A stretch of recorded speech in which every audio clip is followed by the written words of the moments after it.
When I was growing up, circa 2012-2014, I remember my friend Iska showing me a local YouTuber who would play a lot of pixel horror RPGs.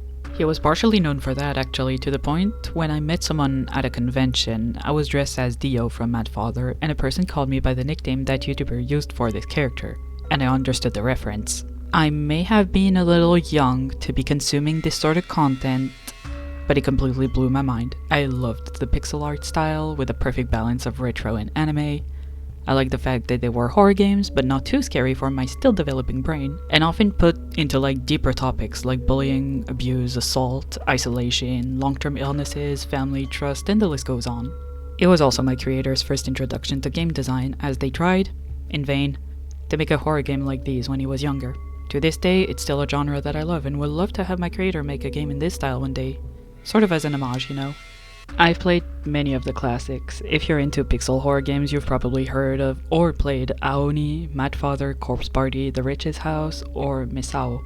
These are the games that show up most often when you talk about this genre, but we can also talk about Pocket Watch, Stray Cat Crossing, Forest of Drizzling Rain, Kyo Oni, Hell Oh Hello, literally any game by Deep Sea Prisoner, and oh boy, the controversies are endless.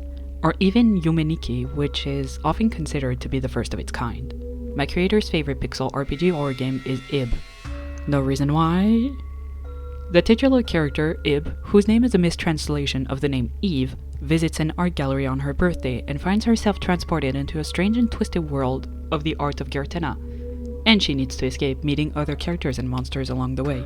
My own two-way ties are between Misao, which said YouTuber called Riyadh played before I decided to give it a go. It's about a girl who goes missing and curses the school, and the main character needs to find her parts, Monster of Frankenstein style. However, please prioritize yourself before you play it. This game includes displays of bullying, ostracization, assault of every kind, yes, even that kind, some gore, a few jump scares, and general spooky ghost curse stuff. But Misao is a game that is still available, and that everyone can play, so as you have guessed, this is not the topic of this video. My other favorite is actually a game demo that practically no one has played, but which I think masters its ambiance, setting, and character interactions. Hi, my name is Storm, and let me tell you about Kago To Torii. It is a horror pixel RPG set in rural 90s Japan. In this demo, which came out on February 10th, 2015, you play as Izumo Inko, as she is face to face with a weird entity and has to defend herself in her dark traditional house, without waking up her parents. Kago To Torii is also a play on words. The title means the cage and the tori, which are the spiritual gates, but the word for bird is also pronounced as tori, with a shorter I. Depending on how someone pronounces it, it can also sound as the cage and the bird. The team is primarily composed of Nue, who's an artist, writer, and voice actor, and Draxakor, programmer, musician, and writer, who also worked on Pocket Watch. They also had a small team of people helping out according to their Tumblr page. Ran was a pixel artist, a beta tester, and a proofreader. Flareblitzed, Pri, Yuzuki, and Makori, or Makorie, are voice actors. Kiramekira was another pixel artist who was very involved with this game's development but had to leave the project, being replaced by Ran. Side note, this game is also where my creator got the name for one of their side characters, Professor Sasaki Inko, in their game Stardust Arcadis. As of early February 2026, the game isn't out yet, and I cry myself to sleep every night over it. My creator even messaged the devs to check if the project was still in active development. They haven't heard from them since. According to a post I found, the game was supposed to come out in Q1 of 2016. Oh, how time flies. As expected, this video will contain spoilers for the demo and my theories for what the game could have been, or will be. I want to stay hopeful. I'll first walk you through the events of the demo so you may have a little context. Then I will take you through a visual novel that could be downloaded alongside the game called Diary of Hisakawa Mai, and will summarize the short story The Burden of Takanaka Hideo. I'll also explain what the mysteries on their social media page were, and finally, using these official sources, I will dive into their Tumblr page to try and figure out what the game will be, or would have been, about, its gameplay and its main themes. You start in a traditional Japanese home in the 90s. A little girl by the name of Inko Izumo is doing her homework in her room, listening to the radio. And might I say that I love this version of Kagome Kagome arranged by McMangoes, because I do. She seems to like manga and books, given her bookshelf and the Sailor Moon volume on her bed. Her pet, an albino raven by the name of Suzume, sits inside a cage that is much, much too small for its well-being. Foreshadowing. A strange being of hair and hands phases through the wall and starts attacking Inko. She runs away from her room and hears something coming from the attic, but it's too dark upstairs to see anything. She wanders through the house, finding a letter from her friend and maybe crush, Hotaru, that he slipped under the door. She finds a box of matches in the dining room, as the lights are out and she needs to see. But she also discovers a notebook in her mother's room that talks about a yokai called the Aonyobo, as well as a riddle to solve to open a cabinet downstairs. In one of the rooms, there is a VHS player. The VHS inside is labeled Mystery 4. We'll come back to that later in the video. She also finds various omamori, which are amulets that are usually sold at temples. She finds 3 types, some shobai hanjo, which provides luck and good fortune, some yakuyoke, which wards off evil spirits, and the kanai anzen, which is for peace and prosperity in the household.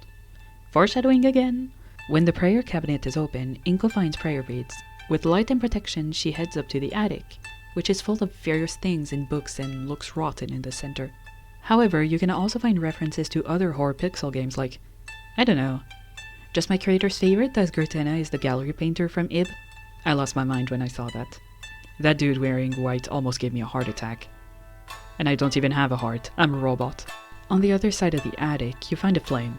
A ghost, like those you may find in Corpse Party. My guess is that they represent or are inspired of Onibi, similar to Western will-o-wisps. Her name is Mai Hisakawa, we'll come back to her, and she ignores that she's dead. Inko puts her mind to rest and promises to pray for her. Mai says thank you Inko, leaving our protagonist to wonder where did she learn her name. A screen fades in with Inko sleeping peacefully in her bed, sunlight shining through her window. The next scene is less pleasant as the screen is black, but you witness Inko getting yelled at least, by her mother because she left her room at night. This is where the demo ends. Now, you may remember that Mai has her own story, told in a visual novel which rewrites her diary. We do not have a lot of information about Mai. She has a mother and a sister and is married to her husband Hiroki. I will suppose that she is a housewife, as she does not mention a professional activity in this diary, while Hiroki is a salaryman and an abusive piece of shit, but we'll come back to that. Mai has seen a creature of hair, looking like a human. I believe it's the same creature Inko has seen. This visual novel is about her descent into madness, as she knows what she sees and is terrified. Her husband is ashamed that she is living through this, so he beats her for every little thing. She snapped one day and went to the countryside, where she went to an occult shop by a tori. Remember, the gates, not the birds. A little girl serves her, and it is heavily implied that the little girl is Inko running her parents' business. She sells her a charm with the name Omoikane on it, which is the Shinto god of wisdom and intelligence that she must place under her pillow. She does as she's told, but she sees the creature of hair that night. There's only a hot, damp spot where Hiroki once slept, and the creature tells her that Hiroki will never harm her again. The game ends on that quote. The side drawing also makes me think of The Ring. Not the bad American version, the real version. Onto the Burden of Takanaka Hideo. I'm a robot. I'm very desensitized to a lot of things, but the implications of this story did catch me off guard. If stories of kids being harmed make you uncomfortable, please skip to this timecode. The contents will be mentioned again during my What This Game Could Have Been section, but will be described in a more palatable fashion. It starts with Hideo in a graveyard, getting up from praying and searching for Hotaru. He calls his son to say goodbye to his brother, which he does, and they leave to get in the car. Hideo feels odd. He keeps driving, his insides churning. He looks back at his son, to the gift he bought for his friend resting on his lap. Hideo tells Hotaru that they will be going to the inn a day early. Hotaru is expressionless. Hideo apologizes, saying that after this week the issue will be solved. Hotaru says it's fine, but starts crying. Hideo does too. They enter the house, and Hotaru goes to pack his bags. Hideo hides away in the bathroom, opening his eyes in front of the mirror and seeing a smiling entity looking back at him. "This is the last time, you sick fuck." Hideo drops some death threats as the shadow turns around. Its smile is invisible, but they're all the same. Hideo promises that he will do it. He doesn't turn on the lights. He tells Hotaru that he's coming in. The room is coated in an orange light, while everything around them is dark as tar. They look at each other. Hotaru asks his dad to avoid his face, as he's seeing Inko tomorrow. Hideo tells his son that he loves him. Hideo and or the entity beat Hotaru until he passes out. By the time the beating is done, the entity has disappeared. By the time he regains consciousness, he drags himself to his father and hugs him. Hideo cries uncontrollably. I will refrain from using psychology here, as my research will not be enough to talk about this situation. But if someone with more experience than me wants to tackle this short story, it will be linked in the description. The writing is very telegraphic, but I think that emotional detachment works in this case. I think it is also implied that Hideo / the entity killed Hotaru's brother, but if you have another theory, I'd like to hear it too. We also don't know what happened to Hotaru's mother, so anything is possible. Harmed by the entity, divorce, cancer, taken to the spirit realm, possibilities are endless. Before we start with the game and theories, let me come back to the mystery VHS in the apartment. Kago To Torii on their social media pages would post videos called Mysteries and Numbered. They were to guess character names and more. I will not show them because of the sometimes gross imagery in them and because of the flashing lights. However, the dev's Tumblr will be linked in the description below if you want to check them out for yourself. After this video is done, of course. The first mystery was to discover the protagonist's name, which we already established as Inko. This is also where I discovered that some of the devs speak French. How do you do, fellow francophone? According to the devs, the way this one should be solved is, you take the numbers shown at 10 seconds in the videos and compare it to the nonsensical title. You'll see that it is a key. Each number represents a symbol, then it's just a matter of translating 125 into Inko. The second, the light, was to discover a very important character's name, Hotaru. I don't know why he is important. A Tumblr post says that he is, but we will guess. We already know that he is Inko's friend and maybe love interest. The way this one should have been solved is, first, one had to take all the black pieces that flashed during the video and add them together to get this. From here, it's a simple matter of comparing it to the letter soup that appears at the start of the video, and there it is, Hotaru. Fun fact, lots of artists and developers that inspired them have their names hidden in there as well. Mystery 3, the demon, was to discover the fact that the demo was dropping soon. There were no posts explaining how, but I'll do my best. You see a text. The text itself isn't important, but you see the same text later with the letter N removed. So you do the same to the title, and you get demo. Mystery 4 is the one you see in the demo, and unfortunately there are a lot of dead links in this one, so my prediction can be inaccurate. But there was a post that explained it all. At 2 seconds in the video, we get a glimpse of some colored circles, each in a different position according to up, down, left, and right. So blue was up, green was right, red was down, and yellow was left. But if we compare it to the colored circles, we get a series of directions.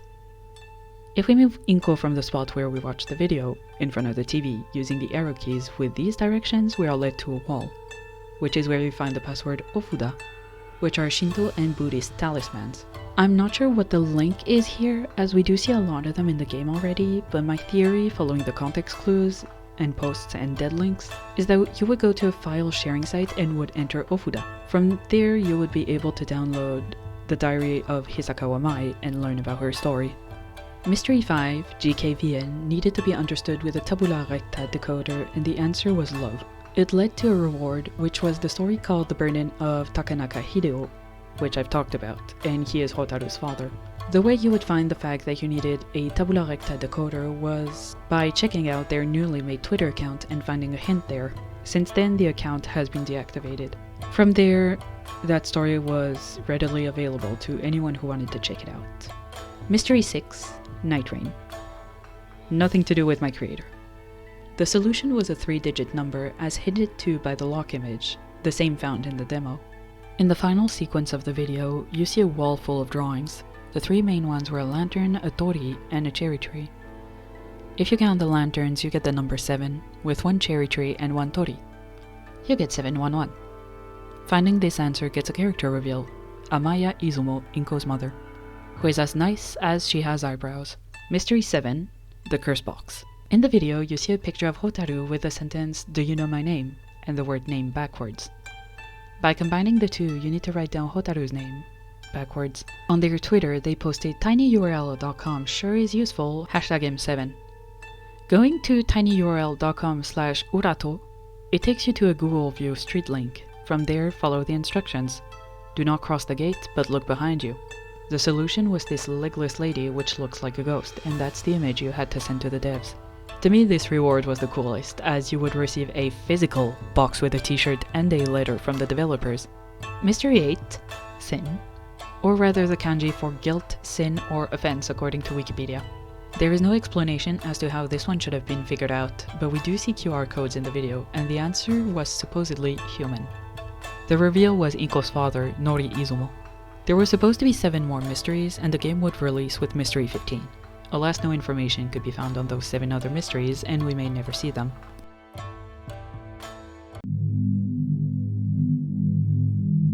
Time for theories and what I think the game would look like. Let's start with the obvious. The world of Kago To Torii revolves around the theme of familial abuse, may it be parental or spousal, as seen with our protagonist's relationship with her mother, Hotaru's relationship with his father, and Mai's relationship with her husband. First things first, it was confirmed that this game would have different difficulty settings which would impact the number of matches you find, the probability of random encounters, so this game had an element of RNG, and the time needed to complete certain tasks. It cannot be changed mid-game. Gore and Viscera would also be a toggleable mechanic through a dialogue with Hotaru.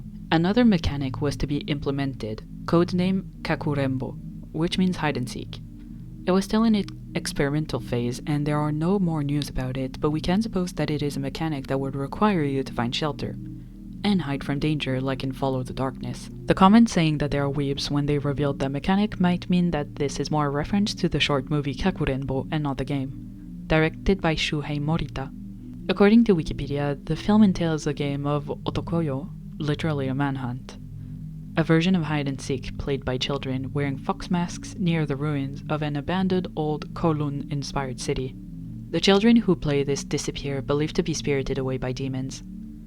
Kakurembo follows Hikora, a boy who joins the game with hopes of finding his missing sister Sorincha. The storyline is built on the idea that Tokyo is losing its natural aesthetic, which includes child's games such as hide-and-seek in order for industrial progress to ensue, like lighting the city of Tokyo costing innocence of childhood games. Kago To Torii would be or would have been 5 hours long and span over a week, with a day and night section and a dynamic weather system as we see tests for rainy ambiances. We also see various outfits that characters would have worn, and the swimsuit is for hot springs and it's absolutely adorable. You play as Inko, a 9-year-old girl that lives with her parents in rural Japan in the 90s. She likes Sailor Moon and has a pet raven, but I will still say that its cage is way too small for Suzume. Maybe it's a dev oversight, maybe people in the 90s didn't know how to take care of birds like people still think small cages are fit for hamsters today, or maybe it's symbolic. Her parents, Nori and Amaya Izumo, run a ryokan in a shop. According to a manga preview, we can suppose that Amaya used to be an office lady, but it is unknown where or how they met and why they decided to run this establishment. Their clients come for some help with more esoteric matters. Her parents are very strict with her, and she longs to experience life outside her home, making her a very sheltered kid. Abusers will often try, and sometimes manage, to socially isolate their victims and restrict their access to information. And due to them having authority over their victim in the case of parental abuse, they usually succeed. She did meet a 10-year-old boy, the aforementioned Hotaru, when his father had to visit her parents. Hotaru is very outgoing, and Inko has never met another child her age, so they became fast friends.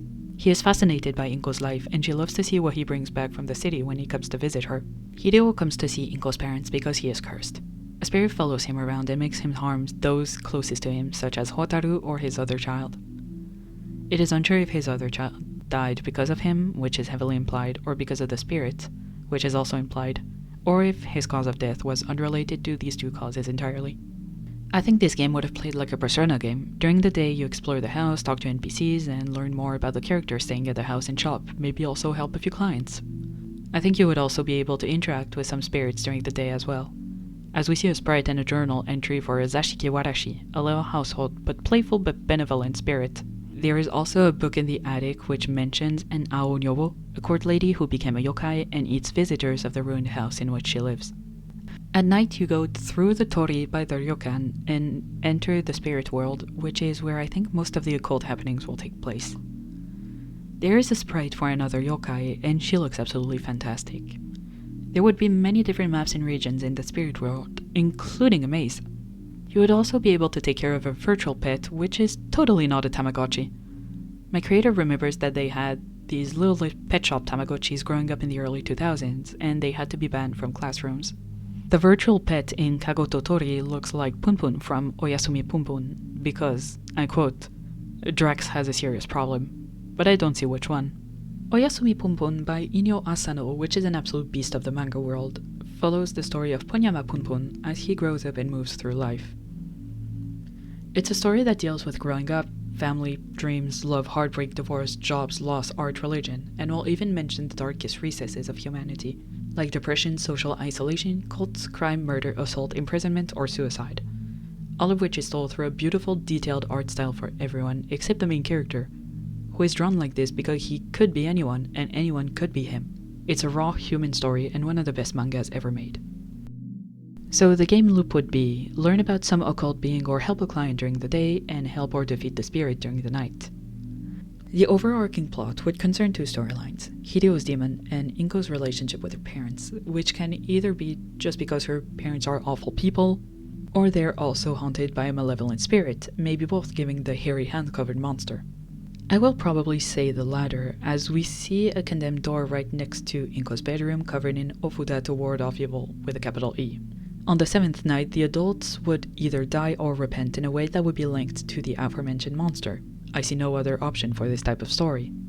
But both Inko and Hotaru would understand that their living situation was not normal and they shouldn't live like this. And hopefully they will build a future that will let them heal from what they lived through. Or they will be spirited away and party with the yokai because life on Earth is too much for them, who knows? Maybe multiple endings would have been possible. According to a devlog in circa 2017, the game was well on its way, despite wanting to release in Q1 of 2016. Mapping was around 80% done. They already had all the expressions done for their main characters and were moving on to secondary characters. Music production had begun, with Yuzuki working on character themes. A rushed game isn't a good game, but a late game can be an excellent game, so I'm all for delays if it means that the game doesn't end up being bad, or vaporware, not vaporwave, that's different. Vaporware is a product, typically computer hardware or software, that is announced to the general public but is significantly delayed, never released, or cancelled. The people making Kago To Torii was a small team, but they had a nice budget and a dream. They could make and send physical merchandise to followers. They had time to organize mysteries. They even held a giveaway for RPG Maker, and that software isn't cheap, if you don't get it from Steam on sale. You gotta have a cameo of your character in the game, and they also wanted to make merch, such as a plush of Flaily, that's how the community nicknamed this monster with flailing arms. And they were featured at the OPO convention in Portugal in 2016. So what happened, and why did it stop? I genuinely don't know. Devs just stopped updating their social media pages, but my guess is that as they finish college, they do not have the time, motivation, or energy to work on Kago To Torii. I want to be wrong. I hope that it's still in the works, but I want to be realistic. The last post I've seen was this one saying that they were working on games during the weekend. But I think I've been seeing the same post for 5 years. As Lee Speaks says with her virtual world reboots, expect never, but hope soon. But now even the English version of this game is unplayable. The only official downloadable source was rpgmaker.net. But both that and the Diary of Hisakawa Mai were removed from said platform for some reason. The Spanish, Thai, and Japanese versions are still there and still work if you install RPG Maker RTP, which is a system that helps reduce the size of RPG Maker games. I thought about playing it in Japanese first, but I eventually found a torrent on Internet Archive, which is where I found both the game and the diary and eventually managed to make it work. It doesn't help their case of it might come out one day. If they remove the demo, they might want people to forget about this game. But I won't.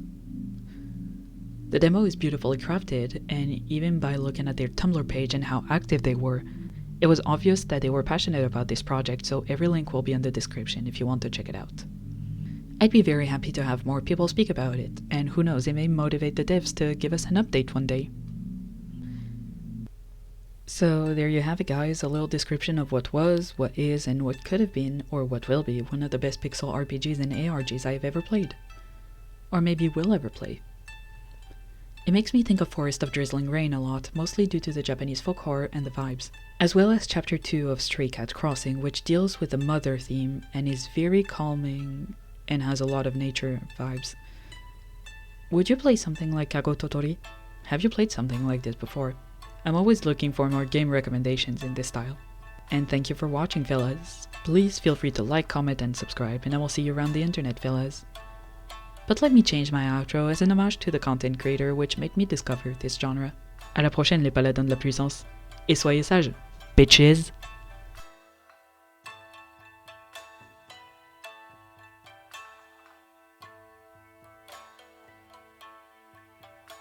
As a bonus, here are some references to other pieces of media that are found throughout the KTT demo. Fatal Frame, there is a how to make a camera obscura guide in the attic. Pocket Mirror, there's a pocket mirror in Inko's parents' room. Ciel Nocturne, Nocturnal Sky Paint. Persona 3, Velvet Room Paint. The Witch's House, the nightmare that the giant teddy bear chased the MC. Silent Hill, there's a Lake Toluca tourist brochure. Siren. These are the carpets father brought from his visit to Hanuta village. Corpse Party, the Festival of Cadavers Book of Shades book. Dreamy Mary, Mary the Dreamer book. Ib, the complete works of Giratina books. There are references to 9 pixel horror games, 4 to other horror games, and 1 to an anime. If there are some missing but you find them, please comment below.